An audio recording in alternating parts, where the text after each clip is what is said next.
13절에서 16절 우리 같이 제가 한 절, 여러분이 한 절, 그렇게 한번 교독해 보겠습니다.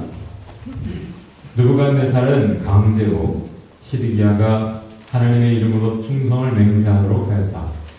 시드기야는 억지로 충성을 맹세하였지만 마침내 느부갓네살 왕에게 반항하기까지 하였다. 다른 한편으로 시드기야는 고집을 부리며 조금도 뉘우치지 않고 주 이스라엘의 하나님께로 돌아오지 않았다.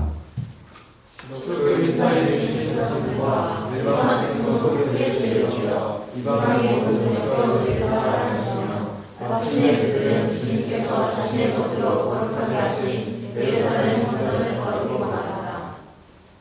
그들의 조상의 하나님이신 주님께서 그들과 그 성전을 구원하실 뜻으로 자신의 백성에게 예언자들을 보내시고 또 보내셔서 경고에 경고를 거듭하셨지만 그들은 하나님의 뜻을 조롱하고 하나님의 말씀을 무시하고 하나님의 예언자들을 믿었다.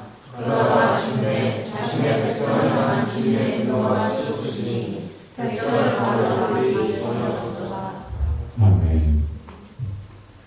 오늘 본문에 중요한 단어들이 있는데 맨 마지막에 특별히 백성을 바로잡을 길이 없었다라는 것을 영어 성경 NIV에서는 no remedy라고 말하죠. 영어 성경에서는 no cure, 답이 없었다, 치료책이 없었다, 구제책이 없었다, 도와주려고 하나님 하셨지만 망할 수밖에 없었다. 이렇게 얘기하고 있습니다. 사실 제일 중요한 단어는 mocking이라는 단어예요. 오늘 제목을 영어 제목으로는 no mocking, 한글은 끼어들려지라는 제목으로 하나님의 말씀을 증거하겠습니다. mockingbird 하면 여러분 뭐가 생각납니까? 예, 소리는 안 났지만 아연이 입모양을 읽어보니 앵무새라는 답변이 돌아왔습니다. 인간의 말을 흉내낼 줄 아는 참 기특한 새인데도 불구하고 인간과 발성, 혀가 특별히 유사하다 하죠. 그래서 흉내를 낼 줄 아는 several species, 몇 가지 종류의 새들을 총칭해서 mockingbird라고 하는데, 특별히 전 세계 사람들이 지금 헝거 게임의 mockingjay 때문에, 그 영화에서도 아름답게 새들이 그냥 소리를 따라 다 같이 울려주는 그런 이미지 때문에 상당히 긍정적인 이미지로 온 세상 사람들이 인식하고 있습니다. mocking이라는 것이, 그러나 본래는 사전에서 흉내내기라는 의미는 저 밑에 있고요. 첫 번째 의미는 아주 부정적인데 어떤 뜻입니까? 조롱하다, 비웃다, 업신여기다, 무시하다, 이런 의미를 갖습니다. 그리고 이런 의미로 성경에서 반복해서 사용되고 있습니다. 아주 중요한 지점에서 이 단어는 꼬박꼬박 나타납니다.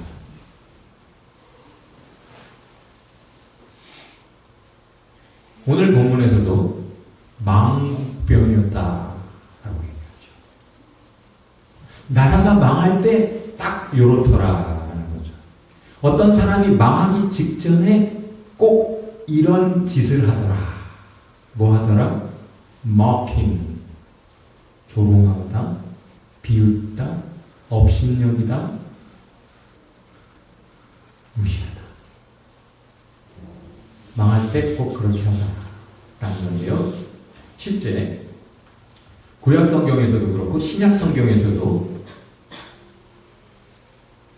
조롱하는 사람이 있고 조롱을 받는 사람들이 있더라 라는 거죠. 자, 그럼 누가 조롱하고 누가 조롱받을 것 같아요? 잘못하는 사람이 잘하는 사람에게 조롱받을 것 같죠? 참 조롱받을 짓을 했으니까, 비웃음받을 짓을 했으니까 잘못한 사람이 조롱받을 것 같지요? 그러나 성경을 쭉 읽어보시고 여러분 주변을 쭉 살펴보시고 특별히 삶을 깊이 들여다보고 요약해놨다고 하는 시편과 잠언, 거기에서 이 단어가 어떻게 사용되는지 눈여겨보시기 바랍니다. 성경이 가르쳐주는 진리는 악인들이 의인들을 조롱하더라. 하나님을 두려워하지 않는 사람들이 마음껏 하나님을 두려워하는 사람들을 비웃더라. 어리석은 사람들이 오히려 신중한 사람들을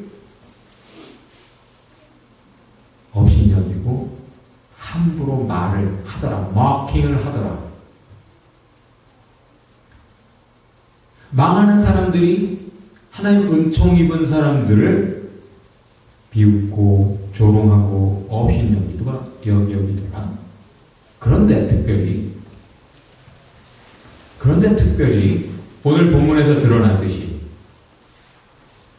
하나님이 너무너무 사랑해서 잘못 가고 있는 사람들, 그렇게 가면 안 돼. 큰일 난다. 듣지도 않고 계속 고집스럽게 가는데도 불구하고 포기하지 않고 계속 빨간불, 빨간 신호, 그러면 안 돼. 그래도 빨간 신호, 그래도 다시 보내고 지금이라도 스탑해야 돼. 지금이라도 방향 전환해야 돼. 말씀을 사랑으로 돕기 위해, 구원하시기 위해 하고 또 하시는데 그 메시지를 머킹하더라. 그런데 그것이 메신저, 보냄받은 메신저로 향하더라. 그리고는 급기야 그것은 하나님을 머킹, 조롱하는 것이더라, 비웃는 것이더라, 업신여기는 것이더라, 무시하는 것이더라. 하나님의 사랑을, 하나님의 공의를, 하나님의 통치를, 하나님의 말씀을, 모든 것을 그때 망하더라. 끝지점에서 항상 사람은 마킹하더라. 망하는 사람들은. 이것이 신약 성경에서는 딱 예수님과 관계에서만 등장합니다. 희한하죠? 이 mark라고 하는 단어가 구약 성경에서는 사람들과 관계 있는 것 같더니 사람들이 사람에게 하는 것 같았어요. 그런데 역사의 끝지점에,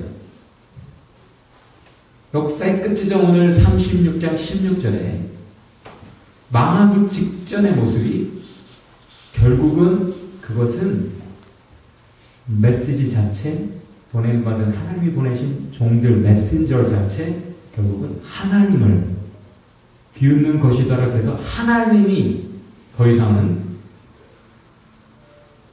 그냥 긍휼과 은혜로만 하실 수 없어서 심판을 무섭게 진노로 내리시더라. 그런데 신약에 와서는 정확하게 그것을 아주 노골적으로 예수님에게 하더라. 이 마크라고 하는 단어는 다 예수님과 관계되어 있어요. 다 하나의 예외도 없이. 누가 예수님 조롱했습니까? 제일 떳떳하다, 우리는 너희들보다 거룩하다, 너희들보다 의롭다, 너희들보다 하나님을 잘 섬긴다라고 생각했던 사람들 누구죠? 대제사장들,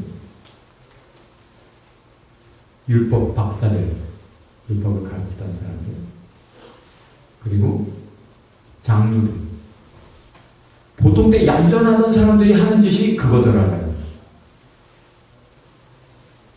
보통 때는 더 거룩한 척 하던 사람들. 그러나 예수님이 그들에게 너희들 위선 떨지 마. 겉과 속이 달라. 그렇게 하나님이 계속해서 빨간 신호, 야 지금 담배 끊어야 된다. 술 끊고 너 안 그러면 죽는다. 의사가 환자에게 필요한 말을 해주는데 그게 싫은 거죠. 자문에서는 미워한다. markers. 들의 특징은 갑자기 망하는 것인데 목이 곧아서 correction을 거부한다. rebuke, advice, discipline 이런 것을 아주 나에게 필요한 조언, 사랑, 교훈, 훈계 이런 것을 아주 거부하더라 라는 거죠. 예수님이 그거 하셨잖아요. 그들에게. 그러니까 예수님이 미워했어요. 그래서 죽인 거예요. 헤롯과 그의 군병들이 아주 저급한 사람들이 예수님을 그렇게 갖고 놀았습니다. 옷 입혔다 벗겼다 하면서 로마의 백부장만 돼도 그 위치에 있는 정도의 레벨만 돼도 아무리 십자가에 처형당하는 예수라 할지라도 군중 심리에 의해서 같이 조롱하지 않았어요. 오히려 남들이 못 보는 걸 보고 찬송을 하죠. 그런데 그 말단 저급한 군병들이 예수님께 못할 짓을 해가면서 그렇게 조롱했어요. 이 세상에서 누가 제일 조롱받아요? 세상이 기독교를 개독교라고 손가락질하고 조롱하는 거 누구 얘기하는 거예요? 못난 크리스찬들에게 하는 겁니까? 못난 교회에게 하는 거예요? 꼭 그렇습니까? 예수님께 하나님께 하는 거예요. 우리도 회개해야 되죠. 그러나 우리가 분명히 봐야 하는 것은 인간이란 그런 존재구나. 서로에게 하는 조롱, 못난 태도, 못된 말, 못된 행동들 그것은 결국은 하나님께 이어지는구나. 우리가 예수님께 하나님께 그렇게 하는구나. 특별히 스스로 나는 잘하고 있네, 나는 떳떳하네, 나는 하나님 잘 믿는 사람이야 라고 생각하는 사람일수록 더 대담하게 예수님에게까지 그렇게 하는구나. 특별히 잘하고 있다고 생각하는 사람, 너 그거 잘하는 거 아니야? 라고 하면 기분 나쁘죠. 자존심 상하죠. 부정되는 거니까. 하나님의 사랑에도 불구하고 그 짓을 하는 존재가 우리다. 그랬어? 그 못난 사람들이 그랬구만이 아니라 성경을 읽으면서 우리가 그런 존재구나 라고 생각하는 사람은 은혜가 있는 사람이고, 그들이 그랬구나 라고 생각하고 말하는 사람들은 지금도 누군가를 은근히 내려다보고 업신여기고 비웃고 조롱하고 속으로라도 그러고 있을지 몰라요. 그런데 희한하게 바로 이 역사가 끝나고 고레스라는 인물이 등장합니다. 페르시아 대제국의 황제라 불려야 마땅한 사람이죠. 이 사람이 근데 누구보다도 다른 사람들을 다 멸시할 만한 위치에 있는 이 사람, 겸손합니다.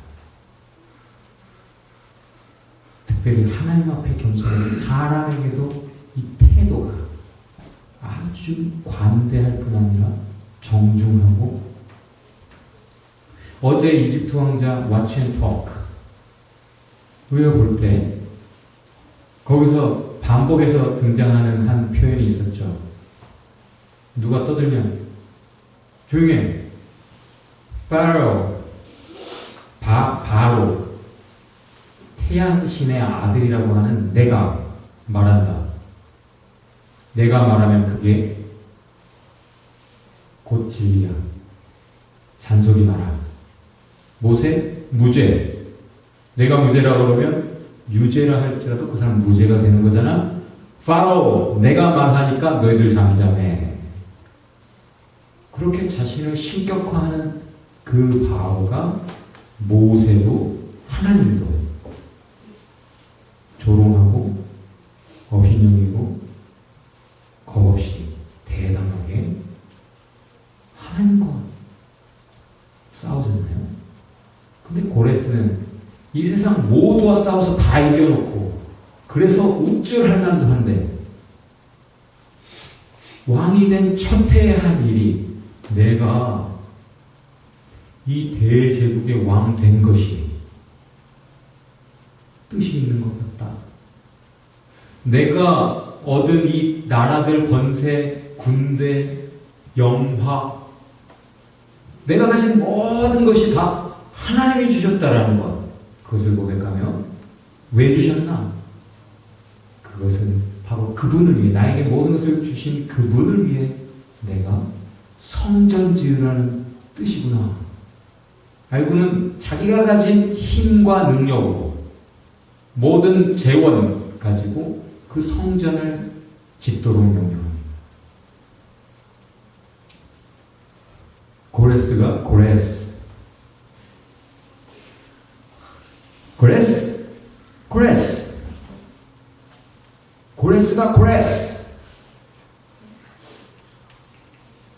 제일 교만해야 되는 사람이 고레스. 겸손해야 되는 사람들은 고레스. 여러분 고레스. 여러분이 고레스.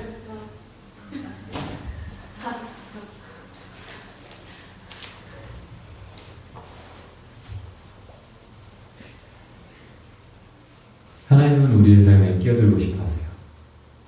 너희들 나 없이 살고 싶니? 그러면 안 되는 거야. 내 도움 없이 안 되는데.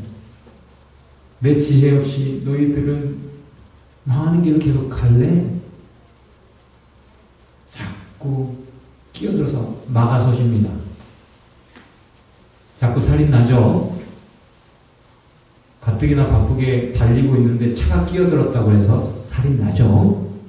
가뜩이나 열심히 점수 올리고 있는데 엄마가 게임 좀 그만하라고 하면 살인 나죠? 끼어들면 살인 나죠? 여러분의 삶에, 여러분의 욕망의 길에, 그 질주에 누구든 끼어들면 밉죠? 고레스! 그게 망하기 직전에 현상이 돌아가는 거예요. 끼어들 여지를 두는 사람이 하나님을 경외하는 사람입니다. 그런 사람은 결코 하나님 두려워서라도 함부로 그렇게 못하죠. 자기가 그런 태도가 있었다면 대단히 죄책감을 느끼고 부끄러워하고 불안할 거예요. 주님이 끼어드실 여지를 갖고 있습니까? 중요한 것은 attitude. What matters is attitude. 태도입니다. 주님이 말씀하셔도, 주님이 보내신 선지자가 말을 해도, 주님의 말씀이 있어도 그들은 mocked, scorned. 주님을 업신여기더라, 무시하더라, 청종하기는커녕 선지자도 미워, 주님의 말씀도 싫어, 주님도 싫어. 그래서 주님도 죽이더라. 이것이 성경이 가르쳐주는 인간의 죄입니다. 우리의 죄입니다. 우리의 저 속에 이런 죄가 있는 거죠. 오늘 결론은 여지를 드려라. 그 주님 말씀하시면 따라갈 믿음이 있는가? 그렇게 질문하시는 거죠. 내 뜻과 다르면 싫습니까? 내 뜻과 다를 때 오히려 하나님의 뜻이 분명하게 드러났으니 감사하다. 이럴 수 있으면 정말 주님을 바라보는 사람, 참 신앙이요. 하나님의 은혜가 있을 겁니다. 그 사람을 통해 하나님이 그 뜻을 이루어 가실 것입니다. 하나님의 역사가 고레스를 통해 이루어졌던 것처럼. 기도합시다.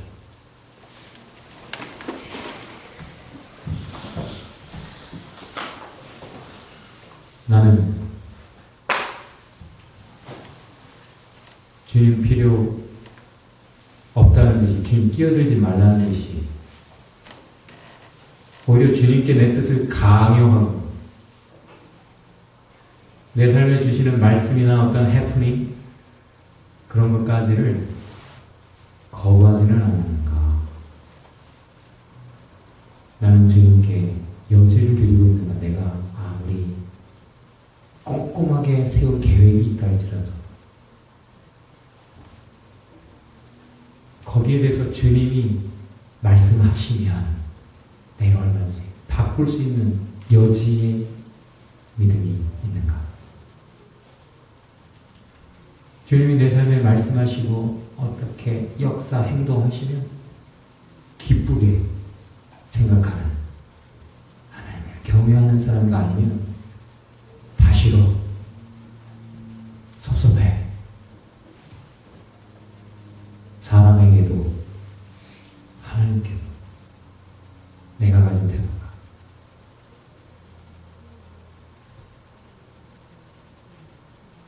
망하는 시점의 모습인가, 아니면 은혜가 시작되는 시점의 모습인가. 한번 주님 앞에서